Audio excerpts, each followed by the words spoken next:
रुग्णालयाबाहेर कार्यकर्त्यांची अक्षरशः झुंबड उडालेली आहे आणि रोहित पवार आपण पाहतो, युगेंद्र पवार या रुग्णालयामध्ये दाखल झालेले आहेत। काही वेळापूर्वीच ते दाखल झालेले आहेत आणि संपूर्ण पवार कुटुंबीय म्हणजे सुमित्रा पवार, सुप्रिया सुळे आणि त्यासोबतच शरद पवार दिल्लीहून बारामतीच्या दिशेने रवाना झालेले आहेत। मात्र कार्यकर्त्यांची खूप मोठी गर्दी आपल्याला या रुग्णालयाबाहेर दिसते। पोलिसांचा फौजफाटा आता वाढवण्यात आलेला आहे। या कार्यकर्त्यांना आवरणं कठीण झालेलं आहे। कार्यकर्त्यांवर दुःखाचा डोंगर कोसळलेला आहे। त्यामुळे कार्यकर्ते आपल्या या नेत्याला भेटण्यासाठी आतुर असतानाच आता त्यांच्यावर असा दुःखाचा डोंगर कोसळलेला आहे। कारण आज अजित पवारांच्या बारामतीमध्ये 4 सभा होत्या, मात्र या सभा झाल्याच नाहीत, होऊ शकल्या नाहीत। त्यापूर्वीच विमान त्यांचं क्रॅश झालेलं आहे आणि त्यामध्ये त्यांचा मृत्यू झालेला आहे। अजित पवार यांना ज्या रुग्णालयामध्ये ठेवण्यात आलेलं आहे, त्यांचं पार्थिव ज्या रुग्णालयामध्ये आहे त्या रुग्णालयाबाहेर अशा रीतीनं कार्यकर्त्यांची झुंबड उडाली आहे, मोठी गर्दी झाली आहे।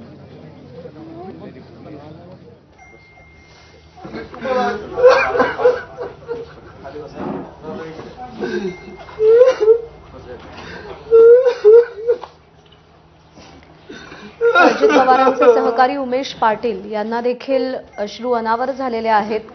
अजित पवारांच्या अत्यंत जवळचा माणूस असो किंवा त्यांना दूरवरून पाहणारा त्यांचा कोणी कार्यकर्ता किंवा राजकारणातला चाहता असो, आज प्रत्येकाची अवस्था हीच आहे।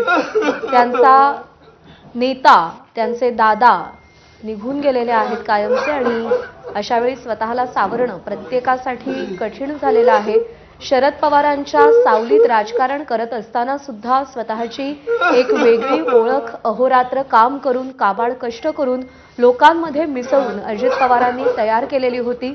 महाराष्ट्राच्या राजकारणात त्यांनी दादागिरी सुद्धा केली, पण त्यामध्ये सुद्धा त्याच्या मुळाशी एक द्रष्टा राजकारणी दडलेला होता।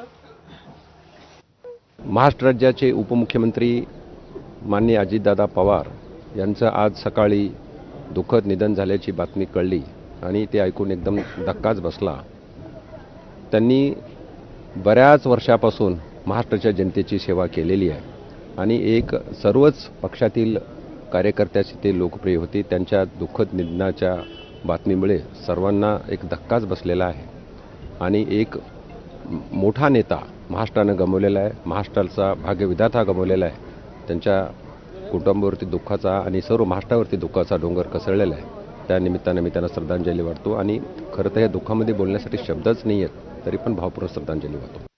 मी त्यांच्याबरोबर आयुष्यातली 15 वर्ष राष्ट्रवादी काँग्रेस पक्षामध्ये काम केलेलं आहे आणि त्याचबरोबर विधिमंडळामध्ये जवळजवळ 34 वर्ष मी त्यांना जवळून बघितलेलं आहे, त्यांना अनुभवलेला आहे।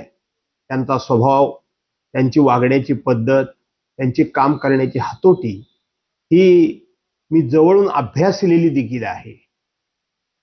अजितदादा आपल्या सर्वांमधून जाण्याचं नुकसान फक्त पवार कुटुंबियांचं नाही झालं, तर संपूर्ण महाराष्ट्र राज्याचं झालं।